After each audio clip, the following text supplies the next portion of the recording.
Je m'appelle Héloïse, j'ai 23 ans, et la semaine dernière, je suis morte pendant 180 secondes sur l'estrade de l'université de Rouen.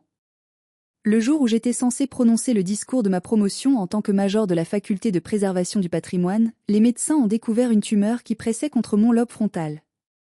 Ils ont dû m'opérer en urgence. Pendant que l'on me rasait le crâne pour tenter de sauver mon cerveau, l'infirmière a composé le numéro de mes parents.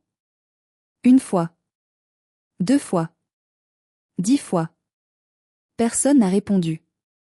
3 jours plus tard, quand je me suis enfin réveillée, entourée par le bip incessant des machines et l'odeur stérile de l'hôpital, la première chose que j'ai vue n'était pas le visage inquiet de ma mère, ni les larmes de mon père. C'était une notification Instagram sur mon téléphone posé sur la table de nuit. Une photo postée par ma sœur, Flavia. Toute la famille souriait devant la tour Eiffel illuminée, une coupe de champagne à la main. La légende disait « Enfin libre ». Voyage en famille à Paris. Pas de stress, pas de drama. Juste nous. Pas de drama. C'est ainsi qu'il qualifiait mon absence. J'ai senti une nausée monter, mais je n'ai rien dit. Je n'ai pas commenté. Je n'ai pas appelé pour les confronter. Je suis restée silencieuse jusqu'à ce que je voie les 65 appels manqués de mon père sur mon écran, accompagnés d'un seul SMS glaçant « Nous avons besoin de toi ». Réponds immédiatement. C'est une urgence financière. C'est à ce moment-là que j'ai réalisé qu'ils n'appelaient pas parce que je leur manquais.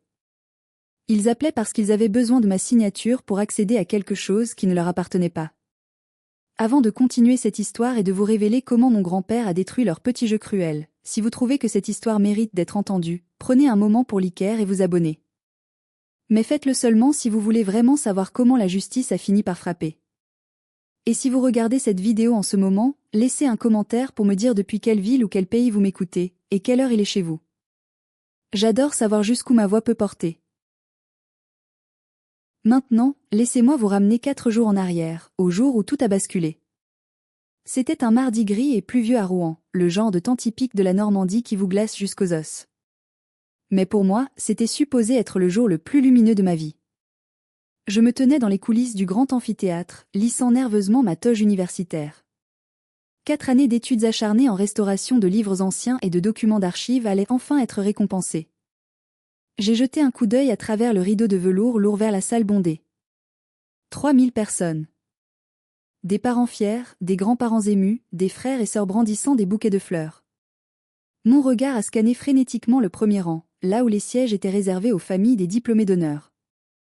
J'ai vu mon grand-père, Gustave. Il était là, assis droit comme un i, dans son vieux costume en tweed qu'il ne sortait que pour les grandes occasions.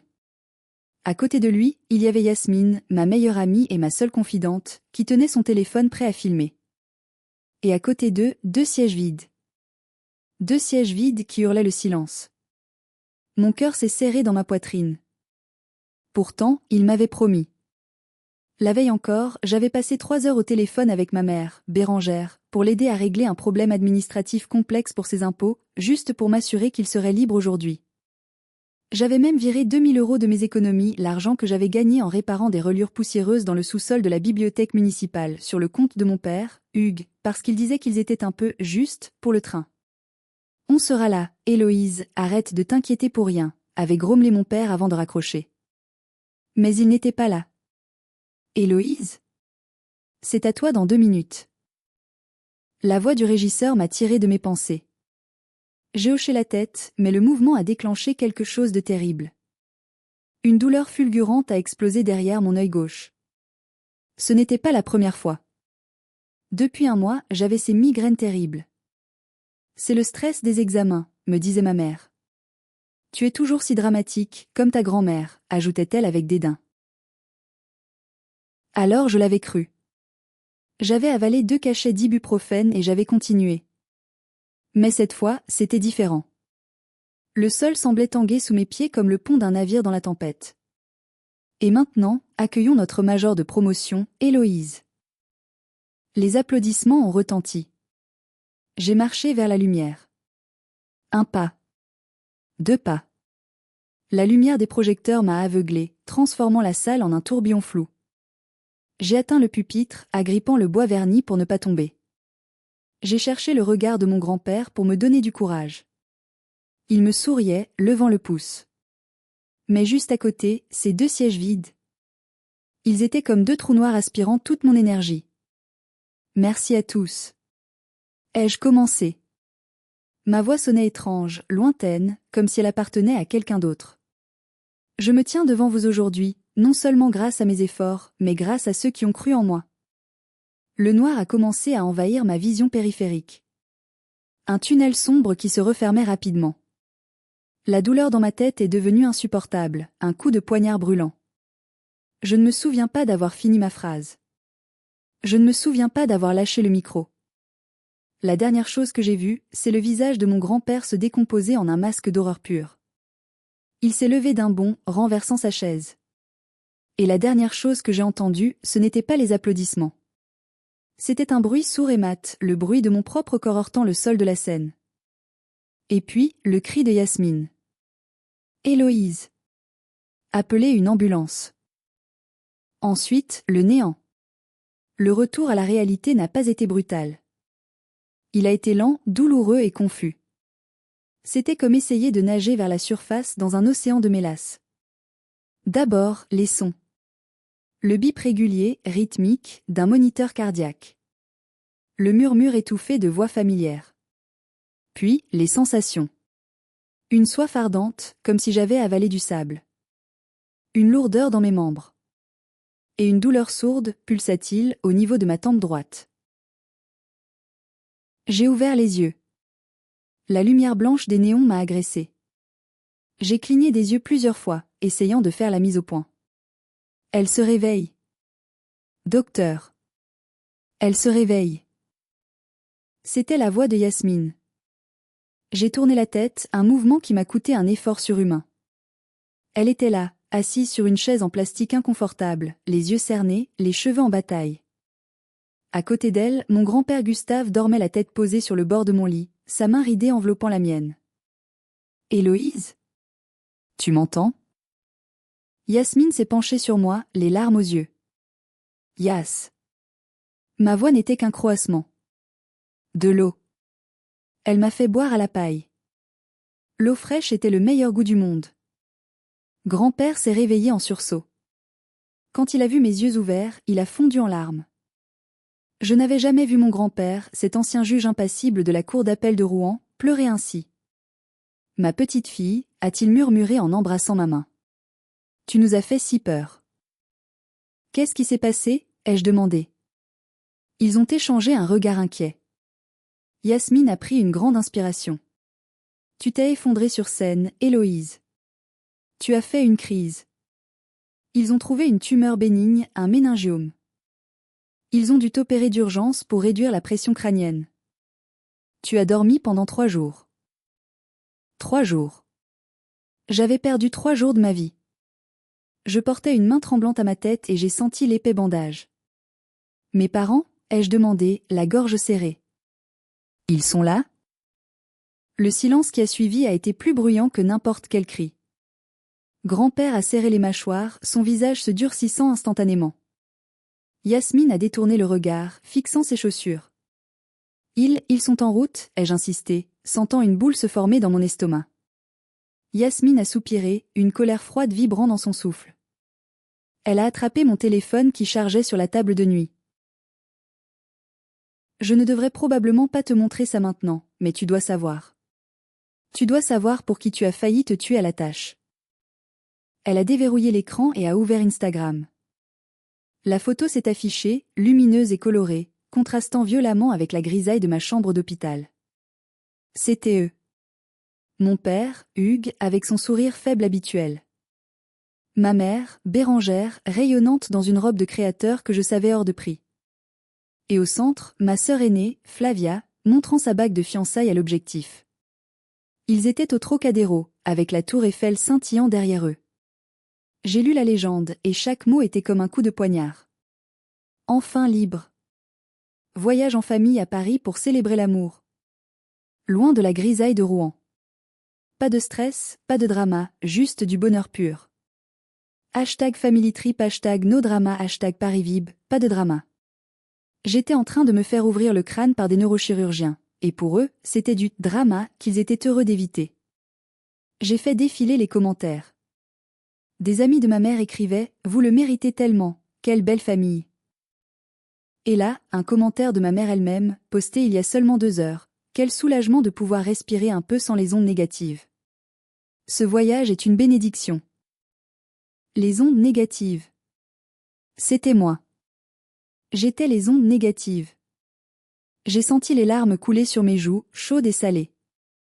Ce n'était pas de la tristesse. C'était de la rage. Une rage pure, incandescente. Ils savent, ai-je chuchoté. Oui, a répondu grand-père d'une voix qui grondait comme le tonnerre lointain. L'hôpital les a appelés 14 fois avant l'opération. J'ai laissé 5 messages vocaux à ton père. Je lui ai dit que tu allais peut-être mourir. Et qu'est-ce qu'il a dit? Il a envoyé un SMS, dit Yasmine en me montrant l'historique des messages. J'ai regardé l'écran. 65 appels manqués de papa. Et ce dernier message, reçu alors que j'étais probablement encore sous anesthésie. On ne peut pas parler maintenant, on est en plein dîner avec les parents de Tanguy. Arrêtez de nous harceler. Si Héloïse est malade, qu'elle prenne un Doliprane. Nous, on a une urgence financière à régler. Dites-lui de nous rappeler dès qu'elle se réveille. C'est impératif. Une urgence financière. J'ai reposé le téléphone. Quelque chose s'est brisé en moi à cet instant. Ce n'était pas mon cœur, c'était l'illusion.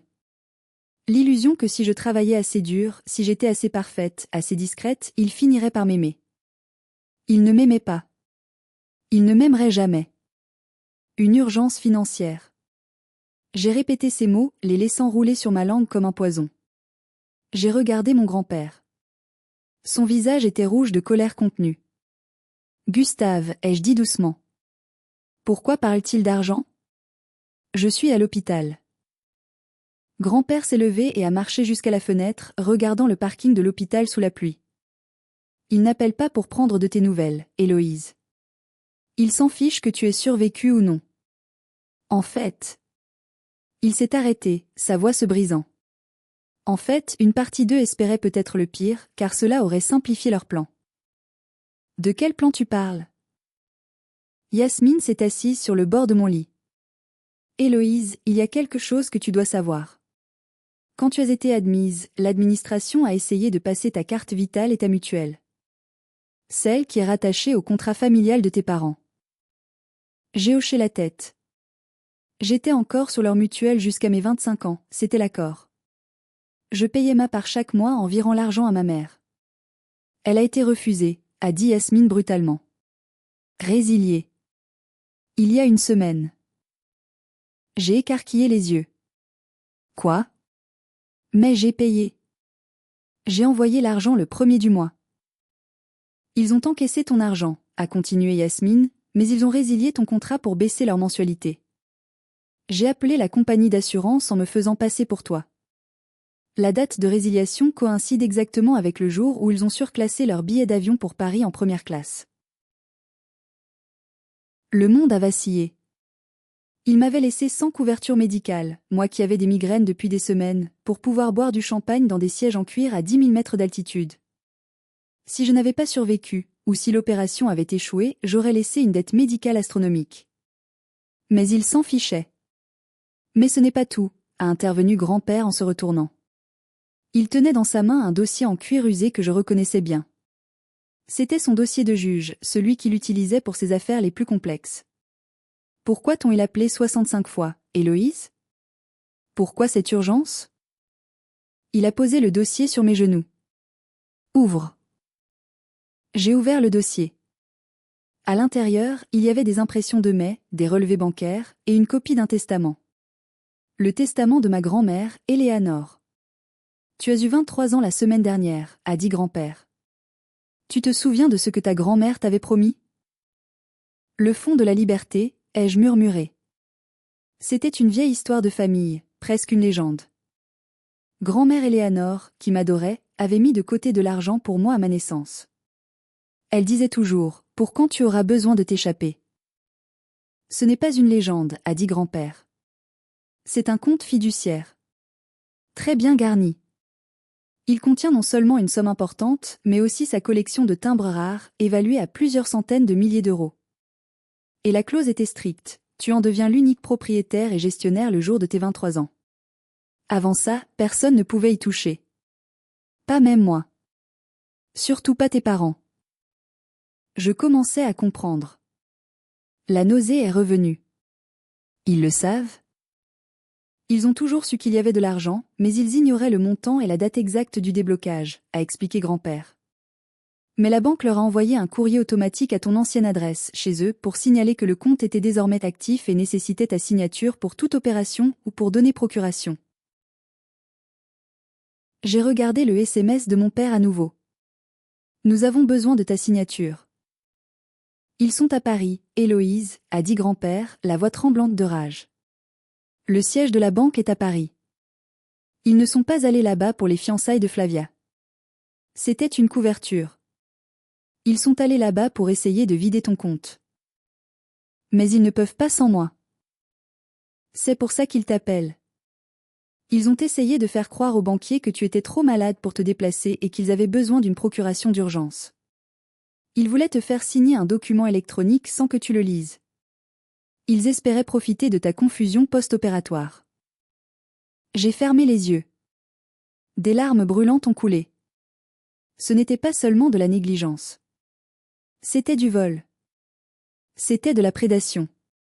Mes propres parents étaient des vautours tournant autour de mon lit d'hôpital, attendant que je sois assez faible pour me dépouiller.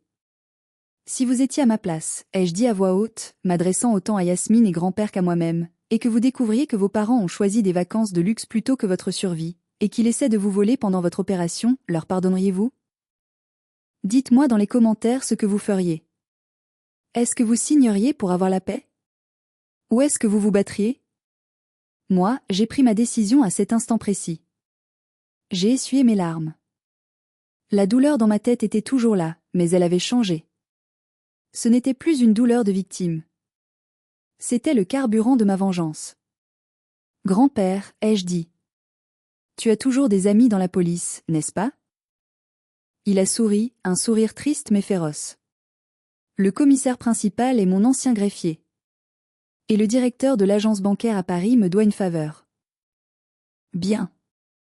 Alors préparons leur comité d'accueil. Le lendemain matin, l'atmosphère dans ma chambre d'hôpital était électrique. Nous savions qu'ils arrivaient. Flavia avait posté une story Instagram 2 heures plus tôt. Urgence familiale, on rentre à Rouen. Priez pour nous. Avec un emoji triste et un visage parfaitement maquillé. Grand-père avait passé la matinée au téléphone. Il avait enfilé sa cravate, redressé son col. Il ne ressemblait plus au vieil homme inquiet de la veille. Il était redevenu le juge Gustave, la terreur du barreau de Rouen. Vers 14 heures, on les a entendus. Le bruit des talons aiguilles de ma mère claquant sur le linoléum du couloir. La voix forte de mon père demandant direction. Et les soupirs dramatiques de Flavia. La porte s'est ouverte à la volée. Héloïse. Oh mon Dieu, ma chérie. Ma mère, Bérangère, s'est précipitée vers le lit, les bras tendus. Elle portait un trench coat Burberry et sentait le parfum de luxe à plein nez. Elle a essayé de me prendre dans ses bras, mais je me suis raidie comme une planche. Maman, ai-je dit froidement. Attention à ma tête. Elle a reculé, un peu vexée, mais a vite repris son rôle. Nous sommes venus dès que nous avons pu. Les trains étaient complets, c'était un cauchemar. Tu n'imagines pas le stress que nous avons vécu. Le stress, a répété Yasmine depuis le coin de la pièce où elle était assise les bras croisés. C'est drôle, sur Instagram, ça avait l'air très no stress. Ma mère a foudroyé Yasmine du regard. C'est une affaire de famille, Yasmine. Tu peux sortir. Elle reste, ai-je dit. Ma voix était faible mais ferme. Elle était là quand on m'a ouvert le crâne. Vous mangez des macarons. Un silence gêné a flotté. Mon père, Hugues, s'est raclé la gorge. Il tenait une mallette en cuir. Il avait l'air fatigué, mais ses yeux fuyaient les miens. Héloïse, ne sois pas injuste. On ne savait pas que c'était si grave. Et puis, il a posé la mallette sur la table adaptable. On doit parler de choses sérieuses. Les médecins disent que ta convalescence va être longue. Tu ne pourras pas travailler. Tu auras besoin d'aide pour gérer tes affaires. Quelles affaires? Ai-je demandé innocemment. Tu sais, a intervenu Flavia en jouant avec ses cheveux. L'argent de grand-mère. On a reçu un avis de la banque. Apparemment, c'est compliqué à gérer. Papa et maman veulent juste t'aider pour que tu ne fasses pas d'erreur. Tu n'as jamais géré d'argent, Héloïse. Tu gagnes le SMIC. C'est pour ton bien, a ajouté ma mère avec un sourire mielleux. Papa a préparé un petit document.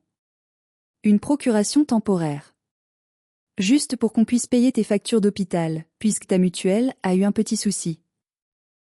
Un petit souci? J'ai failli rire. Vous l'avez résilié. C'était une erreur administrative, a crié mon père, un peu trop vite. C'est pour ça qu'il faut signer ça. Tout de suite. Pour qu'on puisse débloquer les fonds et payer les chirurgiens. Sinon, ils vont arrêter les soins. C'était un mensonge grotesque. En France, on n'arrête pas les soins d'urgence. Il me prenait vraiment pour une idiote. Mon père a sorti un stylo Man Blank et a tendu le papier vers moi. Signe là, ma puce. En bas de la page. J'ai regardé le papier. C'était une procuration générale. Elle leur donnait accès à tout. J'ai levé les yeux vers mon grand-père. Il était resté silencieux dans l'ombre près de la fenêtre. Il a fait un pas en avant. Ne signe pas ça, Héloïse, a-t-il dit. Sa voix était calme, mais elle a glacé la pièce. Papa? Ma mère s'est tournée vers lui, surprise. Je ne t'avais pas vu. Ne te mêle pas de ça, c'est entre parents et enfants. Tu as raison, Bérangère, a dit grand-père. C'est entre parents et enfants. C'est pour ça que je suis là. Pour protéger mon enfant de toi. Il a sorti une tablette de sa veste et l'a posée sur la table, par-dessus la procuration. Avant que vous ne continuiez à mentir, a dit grand-père, je pense que vous devriez regarder ceci. Il a appuyé sur lecture. C'était une vidéo de surveillance. Granuleuse mais claire. On voyait le guichet d'une banque. On voyait mon père et ma mère en train de hurler sur un jeune employé de banque. On voyait ma mère taper du poing sur le comptoir. Le son était activé. Je suis sa mère. Elle est dans le coma. Elle va probablement mourir. Cet argent nous revient de droit. Donnez-nous l'accès maintenant ou je vous fais virer, hurlait ma mère dans la vidéo. Monsieur, madame, sans la signature de mademoiselle Héloïse ou un certificat de décès, je ne peux rien faire. Le compte est bloqué par monsieur Gustave ici présent, répondait le banquier. La vidéo s'est arrêtée. Dans la chambre d'hôpital, le silence était total. Ma mère est devenue livide. Mon père a commencé à trembler. Flavia a ouvert la bouche, mais aucun son n'est sorti. Vous n'êtes pas venu parce que j'étais malade, ai-je dit, ma voix tremblante de dégoût. Vous êtes venu parce que la banque vous a dit non.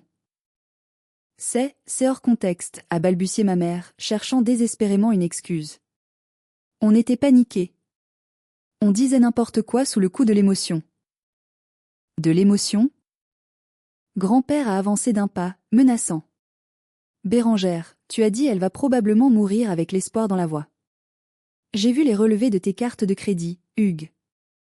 Vous êtes ruiné, n'est-ce pas? Le mariage de Flavia, les voyages, la nouvelle voiture. Vous vivez à crédit depuis des années. Vous comptiez sur l'héritage d'Héloïse pour vous renflouer. C'est l'argent de la famille, a crié Flavia, abandonnant son masque de fausse gentillesse. Grand-mère était sénile quand elle a fait ce testament. Cet argent devrait servir à tout le monde, pas juste à la petite souris grise qui ne sait même pas s'habiller. J'ai un mariage à payer, moi. Ah, voilà la vérité, a dit Yasmine avec un sourire sardonique. Mon père s'est tourné vers moi, les yeux implorants. Héloïse, écoute. On a fait des erreurs, c'est vrai. Mais on est ta famille. Si tu ne nous aides pas, la maison va être saisie. On va tout perdre. Tu ne peux pas nous faire ça. J'ai regardé cet homme que j'avais admiré quand j'étais petite. Je me suis souvenu de toutes les fois où j'avais essayé de l'impressionner avec mes bonnes notes, mes dessins, mes réussites. Il ne levait jamais les yeux de son journal. Mais dès que Flavia cassait un ongle, il courait. Donne-moi le stylo, ai-je dit doucement. L'espoir a illuminé le visage de mon père. Tu es une bonne fille, Héloïse. Je savais qu'on pouvait compter sur toi. Il m'a tendu le stylo Mat Blank. J'ai pris le stylo. J'ai pris le document de procuration. Et lentement, méthodiquement, j'ai tracé une grande croix sur toute la page. Puis, j'ai déchiré le papier en 2. Puis en 4. Puis en 8. J'ai jeté les confettis au visage de mon père. Non, ai-je dit. Je ne peux pas vous faire ça? Vous avez pu me laisser sans assurance médicale. Vous avez pu me laisser seule sur une scène pendant que mon cerveau saignait. Vous avez pu souhaiter ma mort pour payer un traiteur de mariage. Tu es égoïste, a hurlé ma mère, perdant tout contrôle. Elle s'est jetée vers le lit, la main levée comme pour me frapper. Yasmine s'est interposée, mais c'est grand-père qui a stoppé le bras de ma mère en plein vol.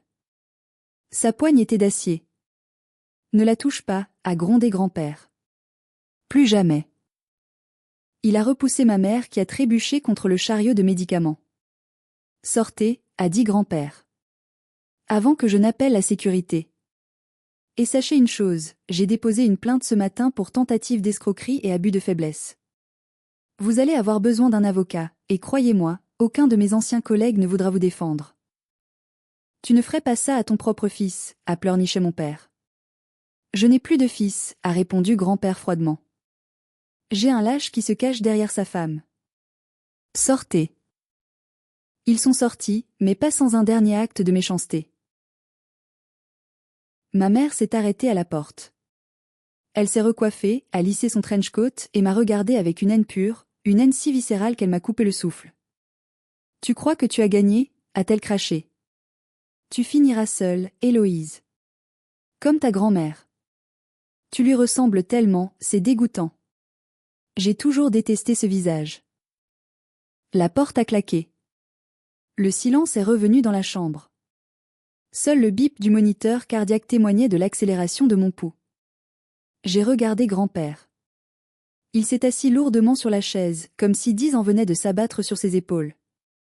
Elle a raison, ai-je chuchoté. Je ressemble à grand-mère. Oui, a dit grand-père doucement. Tu as ses yeux. Et son courage. C'est pour ça que ta mère ne t'a jamais aimé. Bérengère a toujours été jalouse d'Éléanore. Elle ne pouvait pas supporter que je l'aime autant, et elle ne pouvait pas supporter l'influence qu'Éléanore avait. Quand tu es né, tu étais le portrait craché de ma femme. Bérengère a projeté toute sa haine sur un bébé innocent. J'ai pleuré. Pour la première fois depuis mon réveil, j'ai pleuré de soulagement. Ce n'était pas ma faute. Je n'étais pas assez bien. J'étais juste le miroir de leurs insécurités. On pourrait penser que c'était fini. Que la méchanceté avait atteint son paroxysme et qu'ils allaient se cacher dans la honte. Mais c'est mal connaître les narcissiques. Quand ils perdent le contrôle, ils cherchent à détruire la réputation de leurs victimes. 2 jours plus tard, alors que je commençais ma rééducation pour réapprendre à marcher sans vertige, mon téléphone a commencé à vibrer sans arrêt. Des notifications Facebook, des messages WhatsApp de cousins éloignés, de tantes que je ne voyais qu'à Noël. C'était ma tante Colette, la belle-sœur de mon père. La radio potin de la famille. Elle avait posté un long statut sur Facebook, taguant toute la famille élargie. C'est avec le cœur brisé que je demande des prières pour mon beau-frère Hugues et sa femme Bérengère. Leur fille cadette, Héloïse, après avoir reçu tout leur soutien pendant ses études, a décidé de profiter d'un héritage mal acquis pour mettre ses parents à la rue. Elle refuse de les aider alors qu'ils traversent une passe difficile.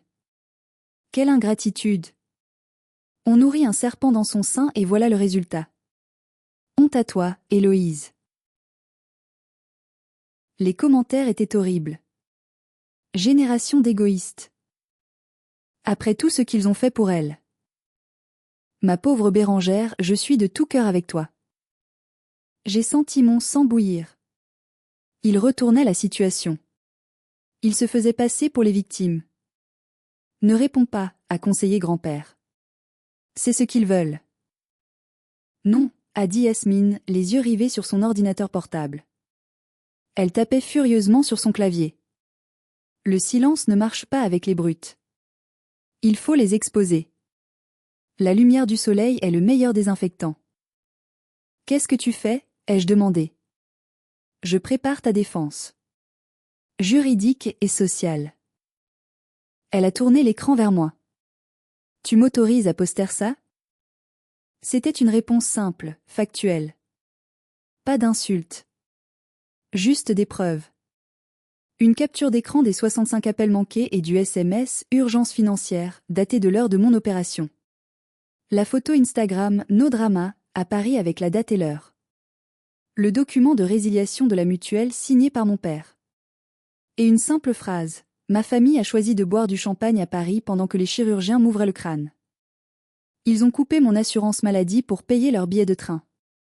Et maintenant, ils pleurent parce qu'ils n'ont pas pu voler l'argent que ma grand-mère m'a laissé pour échapper à leurs abus.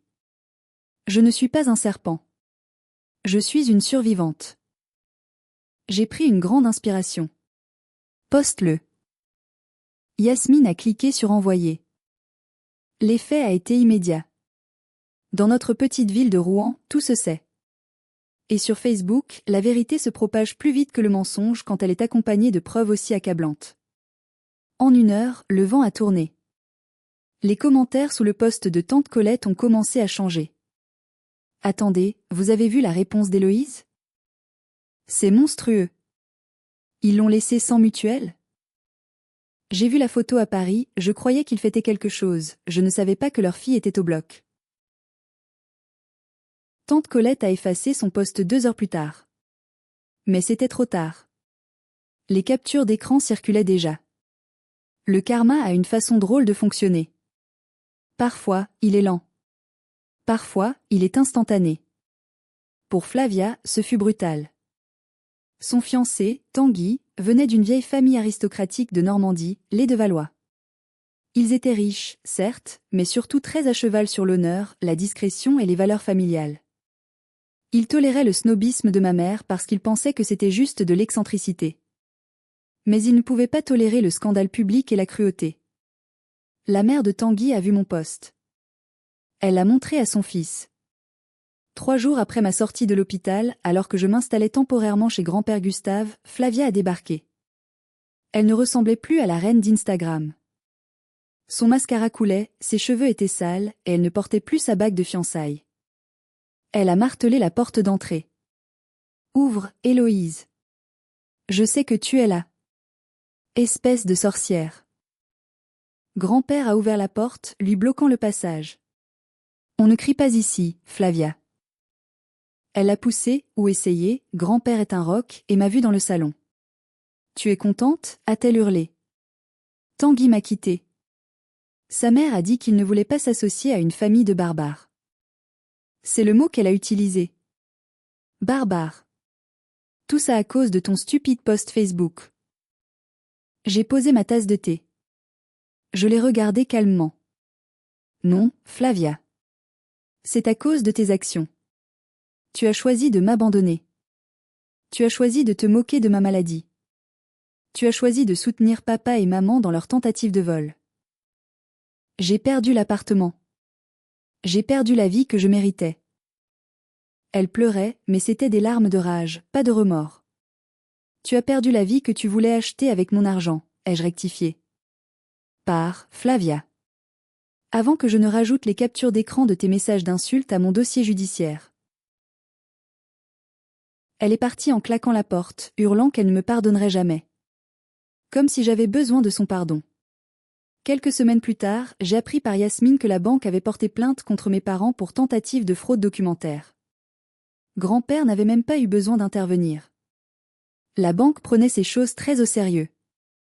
Il risquait de la prison avec sursis et une lourde amende.